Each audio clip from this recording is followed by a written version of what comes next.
Classificação indicativa. Livre para todos os públicos.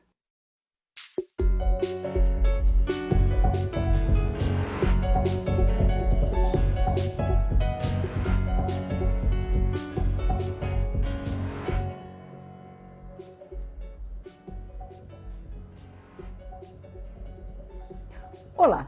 O plenário da Câmara dos Deputados poderá votar a primeira proposta de reforma tributária elaborada por iniciativa do Legislativo. A proposta do deputado Luiz Carlos Rauli, do PSDB do Paraná, visa simplificar o sistema e estimular o crescimento econômico.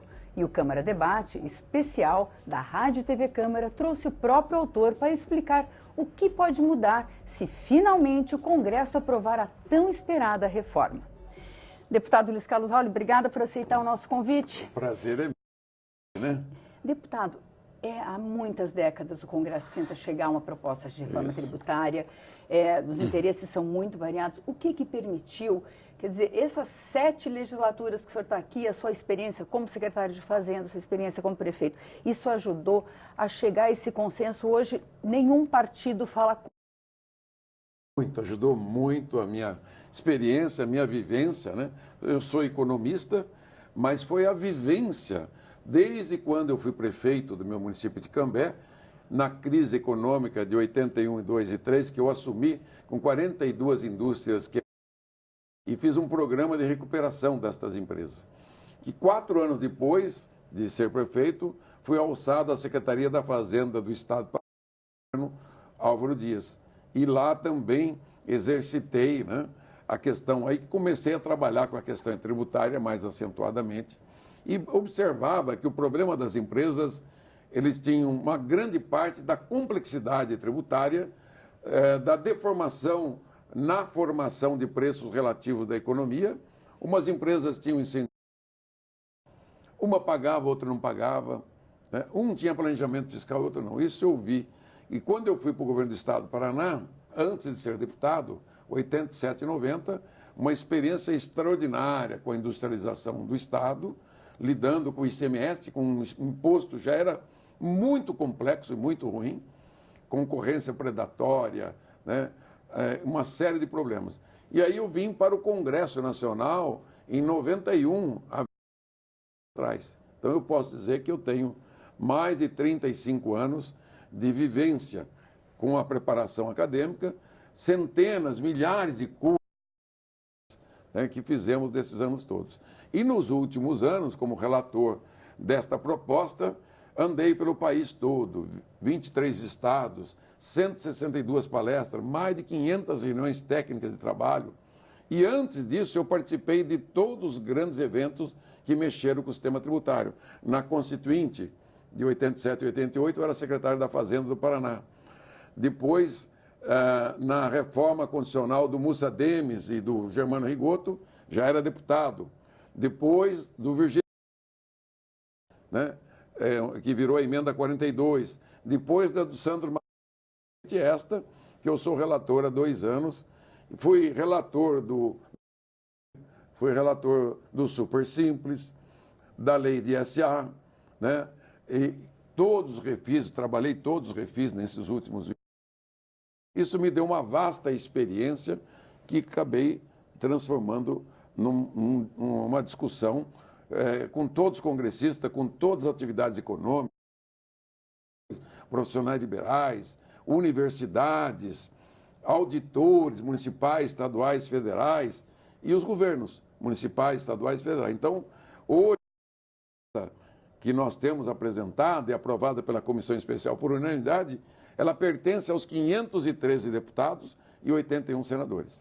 Deputado, a primeira queixa quando a gente fala em tributos é que o Brasil tem uma carga tributária muito alta e, como o senhor falou, uma complexidade que torna o custo para qualquer empresa uma coisa muito difícil. O que muda? Muda tudo. A carga, ela aparentemente é alta, mas quando você arrecada não é, porque ela dá 33% do PIB. Só que para arrecadar esse 1/3 do PIB, 33%, ela tem carga de quase 50%. Aí que entram os problemas do atual sistema tributário brasileiro, que são extremamente complexo, a base de consumo extremamente, né, complexa, com 9 grandes tributos, e que tem assim, o que ela tem de ruim o sistema tributário? O sistema é regressivo. Como tributa muito o consumo, as empresas, vai para o preço, quem ganha menos paga mais. Um trabalhador de 2 salários mínimos, segundo o IPEA, tem uma carga tributária direta e indireta de 53,9%. Em R$ 1.000, ele tem R$ 539 de imposto. Quem ganha acima de 30 salários, somente 29%. Já começa com a injustiça. Segundo ponto é a complexidade, a burocracia. O Banco Mundial levantou, né, de burocracia, 60 bilhões por ano custa para pagar os impostos no Brasil. Terceiro, a guerra fiscal entre os estados, entre os municípios e a renúncia fiscal federal, que numa arrecadação nacional de 2 trilhões e 200 por ano, tem 500 bilhões de renúncia. 500, chama de gordura trans. Sonegação, 500 bilhões de sonegação. Contencioso tributário, municipal, estadual e federal, tanto na Justiça Federal e Estadual quanto nos conselhos de contribuinte, 2 trilhões, 1/3 do PIB está sob júdice. Dívida ativa, 3 trilhões. E com isso é o baixos salários, desemprego, né? Recessão após recessão. Só nos últimos 37 anos tivemos 3 grandes recessões econômicas, a do Figueiredo, a do Collor e da Dilma. Então, nós estamos sempre, né, em crise. Tanto que a recessão da Dilma, que foi 2014, 15, 16, não acabou até agora. Deputado, quando a gente fala em reforma tributária, a gente sempre fala é preciso uma reforma tributária, é preciso... Para a gente, que é gente comum, que consequência que pode haver uma mudança em todos esses problemas que o senhor apontou aí?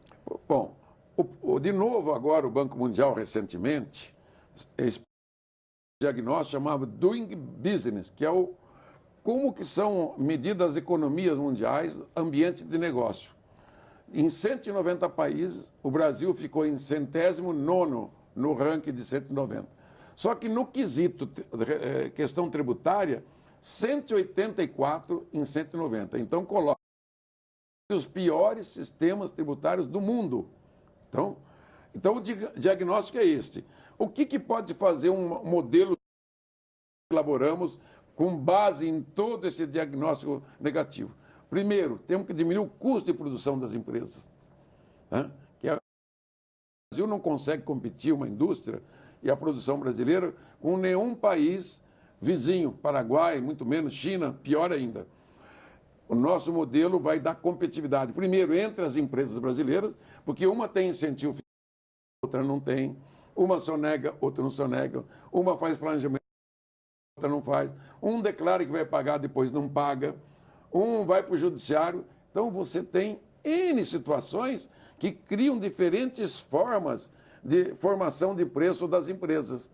Entendeu? Quando eu falo a carga tributária líquida arrecadada é 33, mas você tem quase 50 de carga tributária, é exatamente aí que nós vamos mexer, tirar essas gorduras, 10, 12 pontos do PIB ou mais, que tem de tributação excessiva no Brasil. Com isso, os preços vão diminuir, que essa é a ideia, diminuir o custo da folha, custo de produção das empresas, isonomia, né, dar tratamento iguais a todas as empresas do país, claro, protegendo os pequenininhos, a microempresa, aumentar o poder aquisitivo das famílias de baixa tributação sobre eles.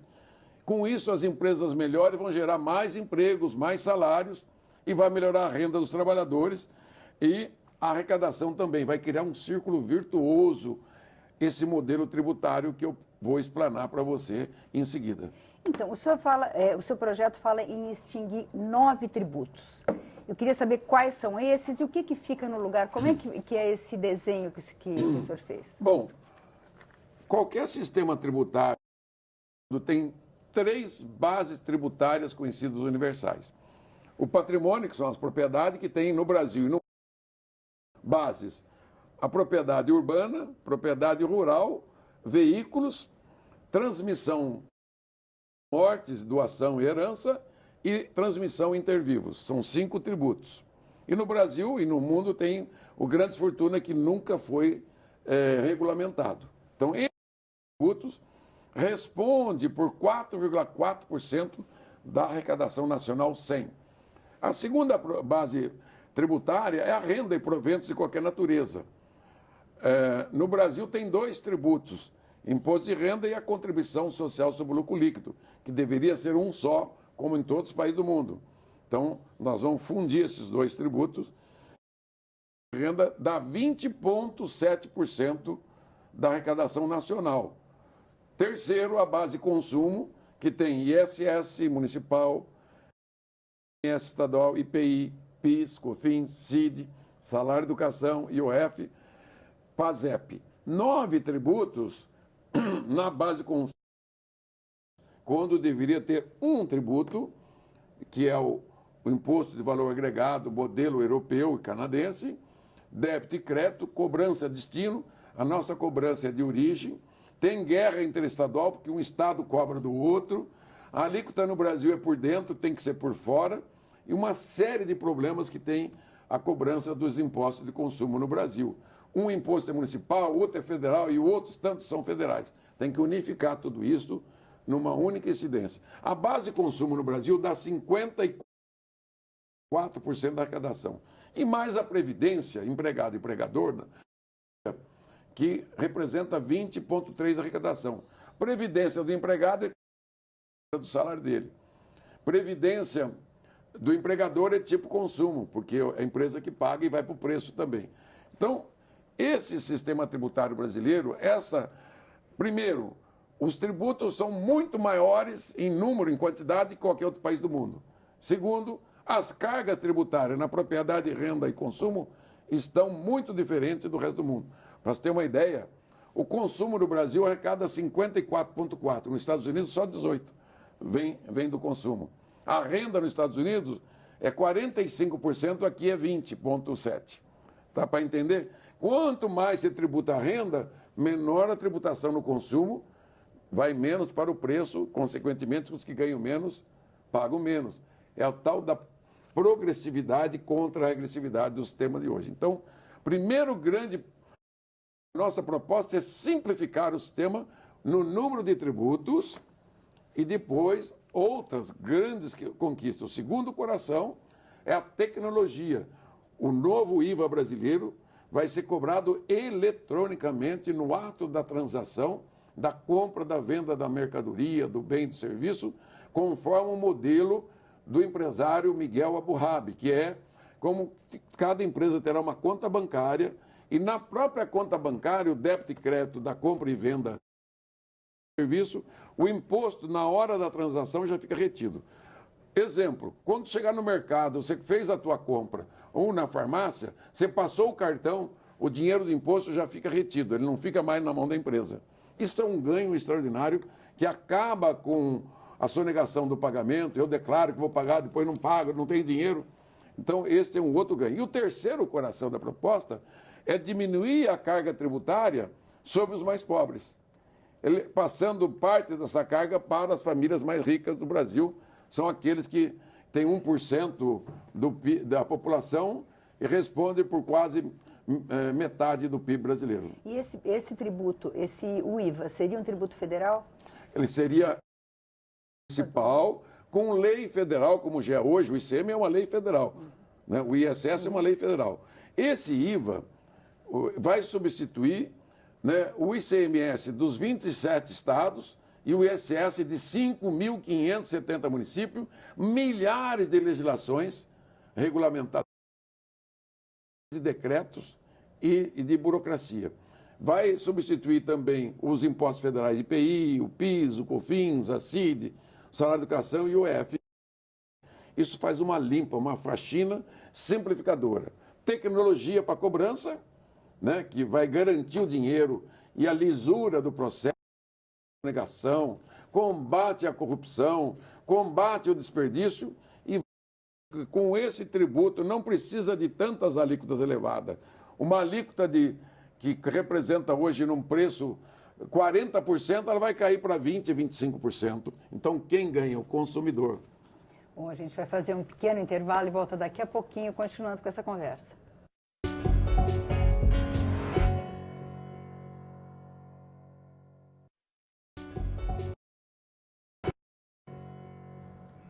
Câmara Debate está de volta. Hoje nós conversamos sobre a proposta de reforma tributária com o deputado Luiz Carlos Rauli, do PSDB. Deputado, sempre houve uma resistência muito grande a uma reforma tributária, inclusive porque isso pode mudar drasticamente a situação de um estado, de um município, né, o status quo, né, como a gente costuma dizer. O senhor prevê aí um período mais ou menos longo para a implantação dessas mudanças. Por esse período, e como é que o senhor acha que isso pode ajudar a assimilar essas mudanças todas? Para chegar à aprovação por unanimidade na comissão, além de andar o país inteiro, conversar com todos os segmentos da economia brasileira e todos os setores, trabalhadores, empresários, com os congressistas. Primeira regra, não alterar a partilha. Porque todas as propostas anteriores que eu vi, participei nesses anos todos, morria no problema da partilha. Você não pode ser esperado para passar para outro, como propunha outras propostas. Então eu resolvi isso. Os primeiros 5 anos, a partilha é a mesma da média dos últimos 3 anos. A partilha quer dizer o dinheiro? A arrecadação. Os 2 trilhões e 200 bilhões valores hoje da arrecadação nacional, que é 1/3 do PIB, o que a União tem, fica, o Estado tem, fica. Somente os municípios, nós tomamos a decisão, porque é o ente mais pobre, que tem menor participação, nós vamos dar metade do IPVA, que já é dele, a outra metade é do Estado, para ele, e vamos dar o imposto de transmissão, causa morte e doação e heranças, para o município. Com isso, ele vai ter um reforço de arrecadação em valores de 2015 de 24 bilhões, sendo que 12 bilhões vai sair do governo federal e 12 dos governos estaduais, que serão compensados, né, na partilha do IVA. Então, não haverá para nem a União, nem para os estados, e os municípios vão ter um ganho que representa mais ou menos, no atual fundo de participação deles, que é a cota parte do imposto de renda do IPI, que os municípios têm, então eles vão ter 33% a mais de ganho proporcional ao fundo de participação. Por que isso? Porque é o município que faz tudo, que ele que está no primeiro frente de trabalho para o cidadão. Como dizia Franco Montoro, doutor Ulisses, é lá que estão as propriedades rurais, as indústrias, o comércio, os bancos. Então, nós vamos reforçar isso. Então, as demais, porque o município já fica com pouco. Então, a partilha resolvido essa questão, 5 anos. Só que para implantar o sistema tem outros 5 anos. Porque o sistema... Primeiro vai ter 1 ano de teste do modelo de cobrança eletrônica, o modelo Abu Dhabi. Então, vai ser escolhido o PIS/COFINS com 1% de alíquota para poder fazer a cobrança, para testar no final do ano, em 12 meses, quanto que vai precisar de alíquota para substituir a atual arrecadação do ISS, do ICMS, do IPI, do PIS, COFINS, CID, Salário de Educação, IOF e PASEP. Que se você somar esses 9 tributos e pôr a alíquota que elas têm, com certeza vai dar 50% a 60% maior do que deve ser. Por isso que eu falo, as alíquotas serão enxugadas para a real necessidade de arrecadar o mesmo que arrecada hoje com alíquotas maiores. O que vai acontecer com isso? De onde vai sair? Primeiro, da renúncia fiscal de 500 bilhões, que os estados renunciam para dar incentivo ao setor produtivo, os municípios no ISS, no ICMS, no IPI, no PIS, COFINS. Isso vai enxugar, vai diminuir preço, vai manter a... Bom, lembrando que a renúncia fiscal anual é de 500 bilhões. Segundo, que a sonegação anual é de 500 bilhões também, segundo a Procuradoria da Fazenda Nacional. Terceiro, o custo burocrático de 60 bilhões. Vai reduzir mais de 2/3 esse custo, vai economizar mais de 40 bilhões por ano. Quarto, você vai diminuir o contencioso em pelo menos 70% dos 2 trilhões de estoque que tem. Quinto, a elisão e a sonegação do pagamento, o planejamento tributário, vai ser eliminado praticamente todo, porque o imposto será retido no ato. Então não haverá mais dívida ativa, né, acumulada, porque vai ficar, o imposto já fica retido. Com tudo, nós vamos ter uma economia de pelo menos 700, 800 bilhões por ano de impostos que são legalmente não arrecadados. Até 1 trilhão, né? Ou até mais de 1 trilhão. Estou falando de trilhão, o PIB é 6,6 trilhões, a arrecadação, lembrando, é 2,2, que é 1/3 de 6,6 trilhões ano. Então, é tudo grandioso. A hora que você enxuga isso, né, tira todas essas gorduras trans, você tem um sistema tributário obeso, um Frankenstein tudo remontado, né, Frankenstein funcional, e um manicômio tributário, jurídico, você vai ter um sistema tributário saudável, enxuto, não vai atrapalhar, né, o emprego e a melhora do salário e não vai atrapalhar a arrecadação. Pelo contrário, vai criar um círculo virtuoso na economia, porque uma família de R$ 1.000 que economiza só tirando o imposto de comida e remédio, vai ser zero, hoje é 33%, 34%, dá um ganho de cada R$ 1.000 de salário. Esse 150 vai entrar na economia novamente, criar um novo círculo virtuoso de crescimento econômico sustentado. Se o crescimento econômico previsto para o ano que vem, para os próximos anos, é 3% ao ano, que tem sido, a média dos últimos 38 anos tem sido 2,3%. Só com a reforma tributária, 4%, vai para 6%, vai para 7%, crescer como os tigres asiáticos crescem, China principalmente, e como o Brasil já cresceu de 1930 a 1980, durante 50 anos o Brasil cresceu a 6,3% ao ano do crescimento mundial, muito antes da China, da Coreia e dos tigres asiáticos. Os últimos 5 anos de implantação da reforma seriam dedicados a... que a gente fala dos primeiros 5, depois os 5... Você tem 2 5 iniciais. Primeiro, a implantação do IVA para substituir os impostos velhos. Então, ele começa com 1% de alíquota, teste. No ano seguinte, ele vai para 5%, 10%, 15%, 20%, até a alíquota modal, que pode ser uma alíquota modal só ou 5 alíquotas, 2 de serviço e 3 de bens. Então, completou esse ciclo de 1 mais 5, 6. Para a partilha, é outro 5. A partilha, União, Estados e Município, eles terão a mesma arrecadação em percentuais, proporcional aos últimos 3 anos. Você levanta toda a arrecadação, faz uma fração, o dinheiro, como ele vai a cada operação, a cada 2 dias, o Banco do Brasil vai repassar para a União, Estados e Municípios exatamente na proporção de cada um tem. Eu já fiz isso no Super Simples. Por isso que a Simples ela é bem sucedida. Como eu fui o relator do Super Simples e juntei 8 tributos numa única alíquota, num único boleto, e a hora que você paga esse boleto, o dinheiro já vai para a União, Estado, Município, Imposto de Renda, Previdência.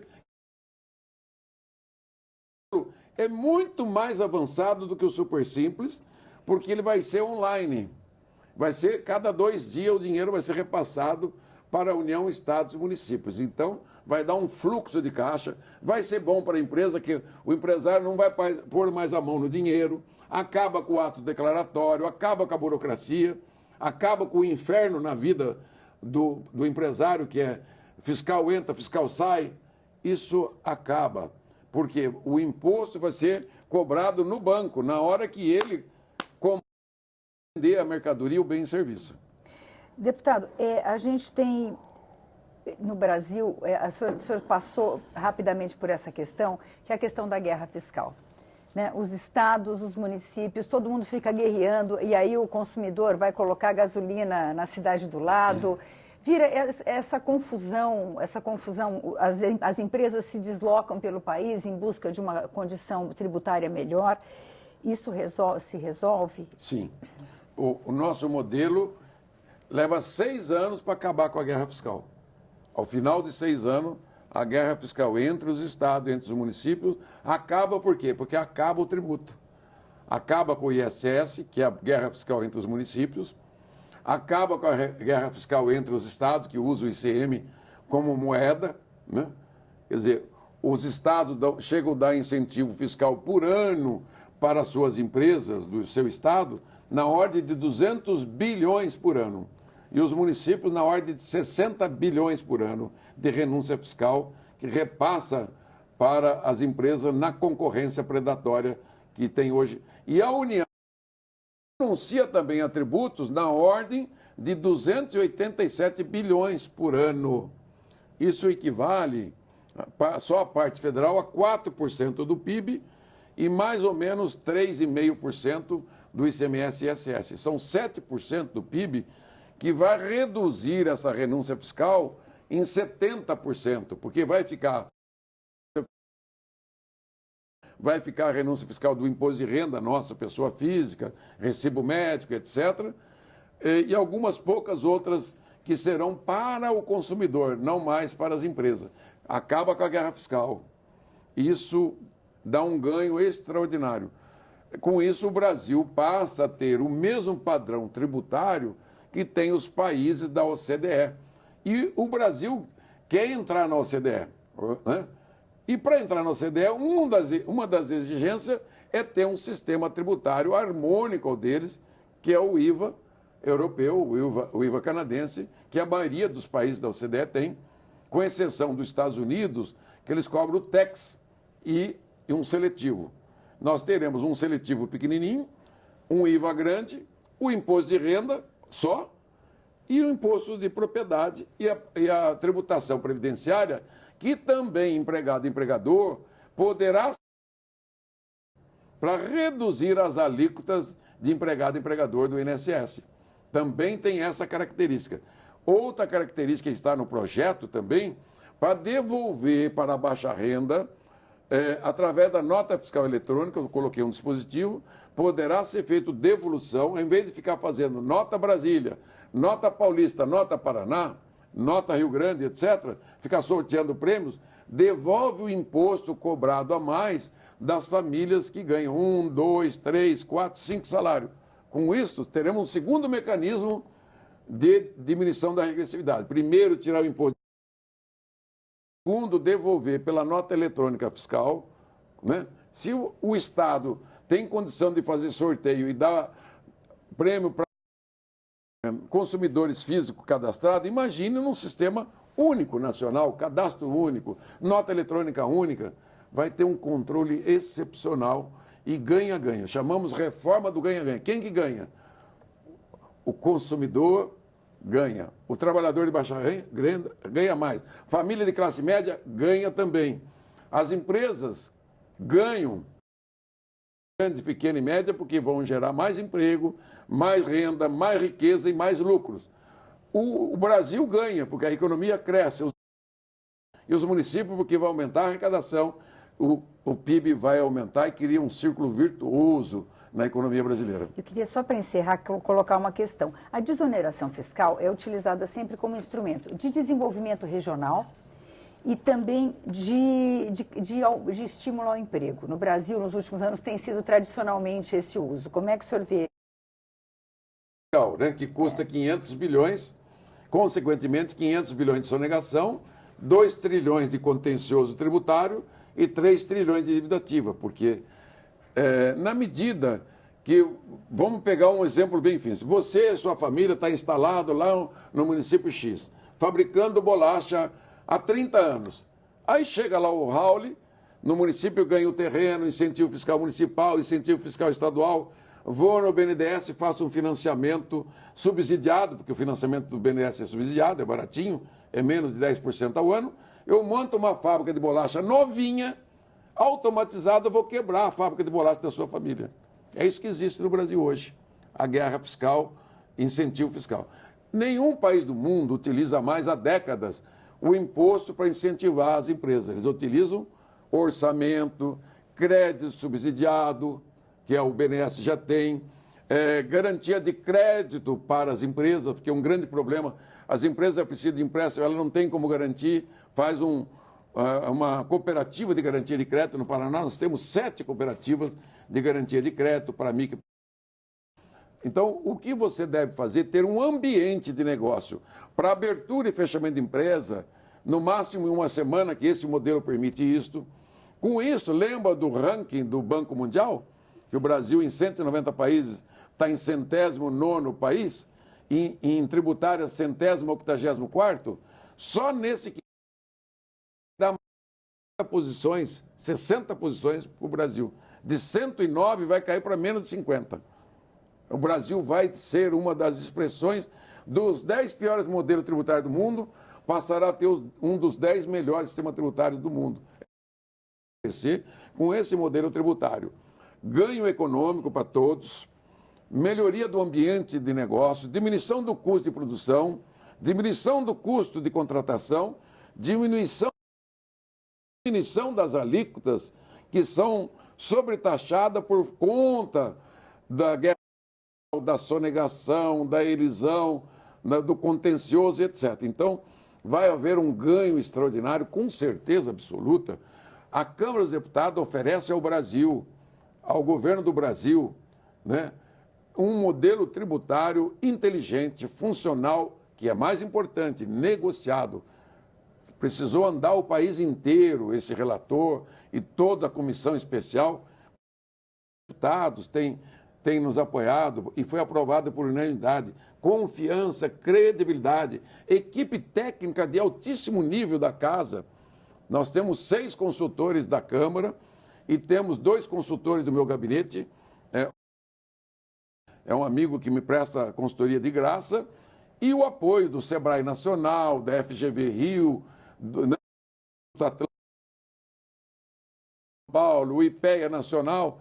Nós juntamos todo esse conhecimento, desde as ideias do Fernando Rezende Varsano, do IPEA, da Constituição de 88, a experiência do Senado, que tem lá o senador Tasso, o Serra e tantos outros que trabalham com essa matéria tributária, o Zé Roberto Afonso. Juntamos tudo isso. Eu gerenciei todo esse processo tecnicamente, porque eu sou técnico, também porque eu sou político. E graças a Deus, eu sempre falei foco, força e fé. Como o meu filho mais novo disse há 2 anos, pai, o Luiz fala, foco, pai, foco. Minha esposa sempre ri muito, fala, foco. Porque se você perder o foco e não pôr toda a... não vai a lugar nenhum. Ninguém acreditava que pudéssemos aprovar, né, no final do ano, e aprovamos. A proposta está pronta. Quem quiser agora pode ter ela como parâmetro. Tenho certeza absoluta, estou falando, um homem de 45 anos de vida pública, mais de 35 anos dedicado a essa questão econômica, tributária, financeira, orçamentária do Estado brasileiro.